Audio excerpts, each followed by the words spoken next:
Hi friends, ಎಲ್ರಿಗೂ ನಮಸ್ಕಾರ. ಹೊರಗಡೆ ಮಳೆ ಬರ್ತಾ ಇದೆ, ತುಂಬ ಥಂಡಿ ವಾತಾವರಣ ಇದೆ. ಈ ವಾತಾವರಣದಲ್ಲಿ ಬಿಸಿ ಬಿಸಿಯಾಗಿ ರುಚಿ ರುಚಿಯಾಗಿ ಏನಾದರೂ ತಿನ್ನಲೇಬೇಕು ಅಂತ ಅನಿಸುತ್ತೆ ಯಾರಿಗೆ ಆದ್ರೂ ಸಹ. ನಾನಿವತ್ತು 5 ನಿಮಿಷದಲ್ಲಿ ಪಟಾಪಟ್ ಅಂತ ರುಚಿಯಾಗಿ ಹಾಗೆ ಖಾರವಾಗಿ ರಸಮ್ ಮಾಡೋದು ಹೇಗೆ ಅನ್ನೋದನ್ನ ಹೇಳ್ಕೊಡ್ತಾ ಇದ್ದೀನಿ. ಇದನ್ನು ಮಾಡೋದಕ್ಕೆ ಜಾಸ್ತಿ ಟೈಮು ಬೇಕಾಗಿಲ್ಲ, ಜಾಸ್ತಿ ಇಂಗ್ರೀಡಿಯೆಂಟ್ಸು ಕೂಡ ಬೇಕಾಗಿಲ್ಲ. ಪಟಾಪಟ್ ಅಂತ ಮಾಡಿಬಿಡ್ಬೋದು. ಬನ್ನಿ ಬೇಗ ವಿಡಿಯೋ ಶುರು ಮಾಡೋಣ ಹೇಗೆ ಮಾಡಬೇಕು ಅನ್ನೋದನ್ನು. ಅದಕ್ಕೆ ಮುಂಚೆ ನಮ್ಮ ಚಾನಲಿಗೆ ಯಾರೆಲ್ಲ ಇನ್ನೂ ಸಬ್ಸ್ಕ್ರೈಬ್ ಆಗಿಲ್ವೋ ಪ್ಲೀಸ್ ಸಬ್ಸ್ಕ್ರೈಬ್ ಮಾಡ್ಕೊಂಡು ನೋಡಿ ಫ್ರೆಂಡ್ಸ್. ಹಾಗೆ ವಿಡಿಯೋ ಇಷ್ಟ ಆದರೆ ಕೊನೆಯಲ್ಲಿ ಲೈಕ್ ಕೊಡೋದಂತೂ ಮರಿಬೇಡಿ.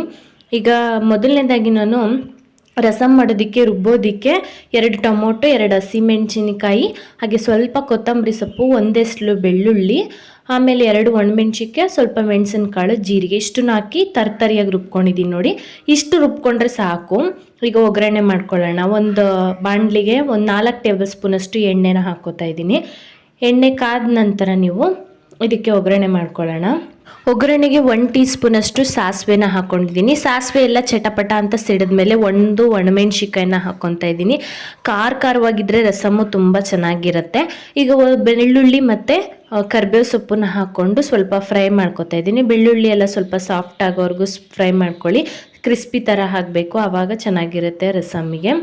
ಈಗ ಬೆಳ್ಳುಳ್ಳಿ ಎಲ್ಲ ಫ್ರೈ ಆಗಿದ ತಕ್ಷಣ ನೀವು ರುಬ್ಕೊಂಡಿರ್ತೀರಲ್ಲ ಆ ಮಿಶ್ರಣನ ಹಾಕಿ ಒಂದು 5 ನಿಮಿಷ ಹಾಗೆ ಹಸಿ ವಾಸನೆ ಹೋಗೋ ಥರ ಸ್ವಲ್ಪ ಫ್ರೈ ಮಾಡ್ಕೊಳ್ಳಿ. ಅದಾದಮೇಲೆ ನೀವು ಜಾರಿಗೆ ಸ್ವಲ್ಪ ನೀರು ಹಾಕ್ಕೊಂಡು ನೋಡಿ. ಫ್ರೈ ಮಾಡ್ಕೊಂಡಿದ್ದಾಗಿದ ನಂತರ 1 ಟೊಮೊಟೊ ಹಣ್ಣನ್ನು ಹಾಕ್ಕೊತಾ ಇದ್ದೀನಿ. ನಾನು ಕಟ್ ಮಾಡಿ ಟೊಮೊಟೊ ಹಣ್ಣನ್ನ ಹಾಕ್ಕೊತಾ ಇದ್ದೀನಿ. ಇದನ್ನು ಸ್ವಲ್ಪ ಫ್ರೈ ಮಾಡ್ಕೊಳ್ಳೋಣ. ಟೊಮೊಟೊ ಸ್ವಲ್ಪ ಸಾಫ್ಟ್ ಆಗಿದ್ರೆ ಚೆನ್ನಾಗಿರುತ್ತೆ ರಸಮ್ಗೆ. ಹಾಗೆ ಟೊಮೊಟೊ ಸಾಫ್ಟ್ ಆಗೋ ಫ್ರೈ ಮಾಡ್ಕೊಂಡಿದ ನಂತರ ಜಾರಿಗೆ ಸ್ವಲ್ಪ ನೀರು ಹಾಕ್ಕೊಂಡು ಅದನ್ನು ಕೂಡ ಹಾಕ್ಕೊತಾ ಇದ್ದೀನಿ. ನೀವು ರಸಮ್ಮಿಗೆ ಎಷ್ಟು ರಸಮ್ ಬೇಕಾಗುತ್ತೋ ಅಷ್ಟು ನೀರನ್ನ ಆ್ಯಡ್ ಮಾಡ್ಕೊಂಬಿಡಿ. ಆ್ಯಡ್ ಮಾಡಿಕೊಂಡು ಈಗ ಕುದಿಯೋದಕ್ಕೆ ಬಿಡೋಣ. ನೋಡಿ, ಈಗ ನೀರನ್ನ ಆ್ಯಡ್ ಮಾಡ್ಕೊತಾ ಇದ್ದೀನಿ. ನಾನು ರಸಮ್ಮಿಗೆ ಎಷ್ಟು ಬೇಕಾಗುತ್ತೋ ಅಷ್ಟು ನೀರನ್ನು, ಒಂದು 2 ರಿಂದ 3 ಗ್ಲಾಸ್ ನೀರನ್ನು ಹಾಕ್ಕೊಂಡಿದ್ದೀನಿ. ಹಾಕ್ಕೊಂಡಿದ ನಂತರ 1 ಚಿಟಿಕೆಯಷ್ಟು ಅರಿಶಿನ ಪುಡಿನ ಹಾಕ್ಕೊತಾ ಇದ್ದೀನಿ. ಈ ರಸಮ್ ಮಾಡೋದಕ್ಕೆ ಯಾವುದೇ ಬೇಳೆ ಆಗಲಿ, ಮಸಾಲೆ ಪೌಡ್ರುಗಳಾಗಲಿ, ತಿಳಿ ಸಾಂಬಾರು ಪೌಡ್ರು ಏನನ್ನು ಕೂಡ ನಾನು ಯೂಸ್ ಮಾಡ್ತಾ ಇಲ್ಲ. ಮನೆಯಲ್ಲಿ ಇರೋವಂಥ ಪದಾರ್ಥಗಳಲ್ಲೇ 5 ನಿಮಿಷದಲ್ಲೇ ಮಾಡ್ತಾಯಿದ್ದೀನಿ. ನೋಡಿ, ಈಗ ಕುದಿಯೋಕ್ಕೆ ಬಂದಿದೆ ರಸಮ್ಮು. ಚೆನ್ನಾಗೀಗ ಎಲ್ಲ ಹೊಂದ್ಕೊಂಡದ್ದಾಗಿದೆ. ಮಸಾಲೆ ಎಲ್ಲ ಚೆನ್ನಾಗಿ ಕುದಿಯೋಕ್ಕೆ ಬಂದಿದೆ. ಈಗ ನಮ್ಮ ರಸಮ್ಮು ರೆಡಿಯಾಗಿದೆ. ಮಳೆಗಾಲದಲ್ಲಂತೂ ಈ ಥರ ರಸಮ್ ಮಾಡಿಕೊಂಡ್ರೆ ಯಾವ ತರಕಾರಿ ಸಾರು ಬೇಡ, ಬೇಳೆ ಸಾರು ಬೇಡ ಅಂತ ಅನಿಸ್ಬಿಡುತ್ತೆ. ಕೊನೆಯಲ್ಲಿ ಸ್ವಲ್ಪ ಕೊತ್ತಂಬರಿ ಸೊಪ್ಪು, ಕಟ್ ಮಾಡಿರೋವಂಥ ಕೊತ್ತಂಬರಿ ಸೊಪ್ಪು ಹಾಕ್ಕೊಂಡು ಬಿಸಿ ಬಿಸಿ ಅನ್ನದ ಜೊತೆ ಆಗಲಿ ಅಥವಾ ಹಂಗೆ ಸೂಪ್ ಥರನಾದರೂ ಕೂಡ ನೀವು ಮಳೆಗಾಲದಲ್ಲಿ ಕುಡಿಬೋದು.